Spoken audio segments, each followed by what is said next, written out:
Assalamualaikum warahmatullahi wabarakatuh. Hai semuanya, perkenalkan nama saya Anggit Pramintasari dengan NIM 1801046, mahasiswi Sekolah Tinggi Ilmu Farmasi Riau, kelas S1 4B. Nah, baiklah,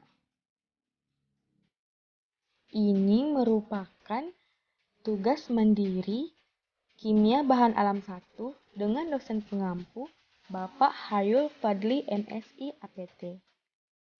Adapun topik yang akan saya bawa pada video pembelajaran kali ini yaitu uji glikosida dengan Raymond test. Baiklah teman-teman semua, selamat menyaksikan. Adapun pembahasan yang akan kita bahas pada video pembelajaran ini, yang pertama yaitu mengenai pengertian glikosida, kemudian macam-macam glikosida, kemudian reaksi pada glikosida, dan cara identifikasi glikosida dengan menggunakan Raymond test. Oke teman-teman, kita masuk pada pengertian glikosida. Jadi, glikosida ini merupakan senyawa yang terdiri dari paling sedikit satu gabungan dari dua bagian senyawa, yaitu gula dan bukan gula. Nah, bagian gula ini biasanya kita sebut dengan glikon. Sedangkan bagian yang bukan gula biasanya kita sebut dengan aglikon. Nah, apabila glikon dan aglikon saling terikat, maka senyawa ini bisa kita sebut sebagai glikosida. Bisa kita lihat struktur yang ada pada slide ini supaya lebih mudah dipahami. Nah, bagian glikon dan aglikon tadi dihubungkan oleh suatu ikatan berupa jembatan oksigen, jembatan nitrogen, jembatan sulfur, dan juga jembatan karbon. Pada glikosida, bagian glikon biasanya bersifat polar, sedangkan aglikon biasanya bersifat nonpolar. Nah, kemudian jembatan glikosida yang menghubungkan glikon dan aglikon ini juga sangat mudah terurai oleh pengaruh asam, basa, enzim, air, dan juga panas. Bila kadar asam atau basa semakin pekat ataupun bila semakin panas lingkungannya, maka glikosida akan semakin cepat terhidrolisis. Pada saat glikosida terhidrolisis, maka molekul akan pecah menjadi dua bagian yaitu glikon dan aglikon. Nah, untuk apa sih glikosida ini? Baiklah, bagi teman-teman yang belum mengetahui fungsi dari glikosida, pada slide ini terdapat beberapa fungsi dari glikosida. Yang pertama adalah fungsi glikosida sebagai cadangan gula temporer. Nah, pada teori Pfeffer mengatakan bahwa glikosida adalah cadangan gula sementara bagi tanaman. Nah, cadangan gula di dalam bentuk ikatan glikosida ini tidak dapat diangkut dari sel satu ke sel yang lain dikarenakan adanya bagian aglikon. Kemudian yang kedua yaitu proses pembentukan glikosida merupakan proses detoksikasi. Pada tahun 1915, Gerries mengatakan bahwa proses sintesa senyawa glikosida ini merupakan proses detoksikasi, sedangkan aglikonnya merupakan sisa metabolisme. Kemudian, fungsi yang ketiga yaitu glikosida sebagai pengatur tekanan turgor. Pada teori Waski mengatakan bahwa setelah diadakan percobaan pada tanaman digitalis, ternyata glikosida mempunyai fungsi sebagai pengatur tekanan turgor di dalam sel tanaman. Kemudian, fungsi yang keempat yaitu proses glikosida untuk menjaga diri terhadap pengaruh luar yang mengganggu. Nah, teori ini mengatakan bahwa proses glikosida di dalam tanaman dimaksudkan untuk menjaga diri terhadap serangan serangga, binatang lain, dan untuk mencegah timbulnya penyakit pada tanaman. Kemudian yang terakhir yaitu fungsi glikosida sebagai petunjuk sistematik. Nah, adanya glikosida di dalam tanaman ini meskipun masih sangat tersebar, dapat digunakan sebagai salah satu cara mengenal tanaman secara sistematik, baik dari aglikonnya, dari gulanya, maupun dari glikosidanya sendiri. Sebab ada beberapa glikosida, aglikon, ataupun gula yang hanya terdapat di dalam tanaman atau famili tertentu. Oke, kita masuk pada macam-macam glikosida. Nah, glikosida ini terdiri dari 10 golongan. Yang pertama yaitu glikosida saponin. Nah, glikosida saponin ini adalah glikosida yang aglikonnya berupa sapogenin. Glikosida saponin bisa berupa saponin steroid maupun saponin triterpenoid. Yang kedua yaitu glikosida steroid. Nah, glikosida steroid ini adalah glikosida yang aglikonnya berupa steroid.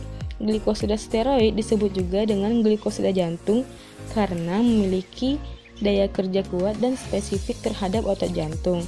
Kemudian yang ketiga yaitu glikosida antrakuinon. Nah, glikosida yang terdapat di dalam obat pencahar biasanya mengandung turunan antrasen atau antrakinon sebagai aglikonnya. Kemudian yang keempat yaitu glikosida cyanopora. Nah, glikosida cyanopora ini adalah glikosida yang pada ketika dihidrolisis akan terurai menjadi bagian-bagian dan menghasilkan asam cyanida.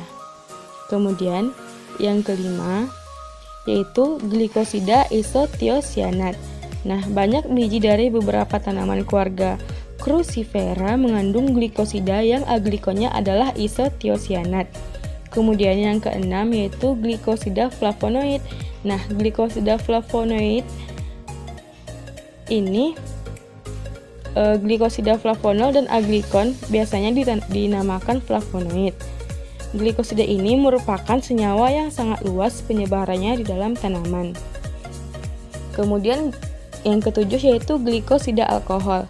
Nah, glikosida alkohol ditunjukkan oleh aglikonnya yang selalu memiliki gugus hidroksi. Kemudian yang kedelapan adalah glikosida lakton. Meskipun kumarin tersebar luas dalam tanaman, tetapi glikosida yang mengandung kumarin atau glikosida lakton ini sangat jarang ditemukan. Kemudian yang kesembilan adalah glikosida aldehid.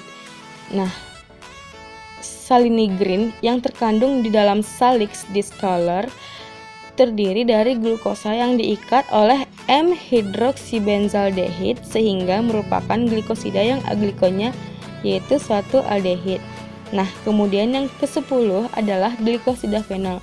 Glikosida fenol ini merupakan glikosida yang mempunyai aglikon senyawa fenol.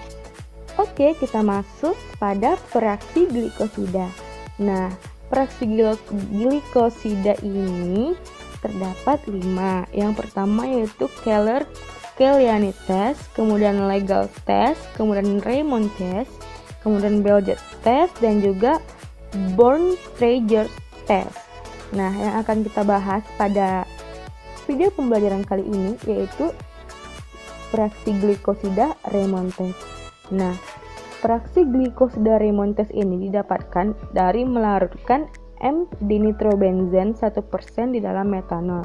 Nantinya akan muncul warna violet yang menandakan adanya glikosida jantung ataupun glikosida kardia. Nah, yang terakhir yaitu identifikasi glikosida pada tumbuhan Digitalis purpurea. Oke, alat dan bahan yang digunakan yaitu yang pertama alat. Nah, alat yang digunakan adalah timbangan analitik, tabung reaksi, pipet ukur, pipet tetes, water bath, dan Erlenmeyer. Kemudian bahan yang digunakan adalah sampel Digitalis, kemudian etanol 50%, aquades, dan chloroform. Kemudian M-dinitrobenzen dan juga KOH 20%.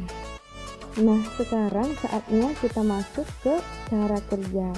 Yang pertama-tama itu kita harus melakukan prosedur umum pada sampel tanaman.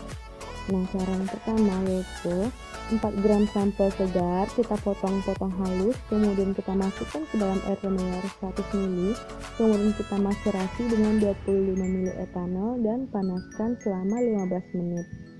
Kemudian kita saring larutan tadi ke air Erlenmeyer 50 ml di dalam keadaan panas. Kemudian kita uapkan sampai seluruh etanol habis.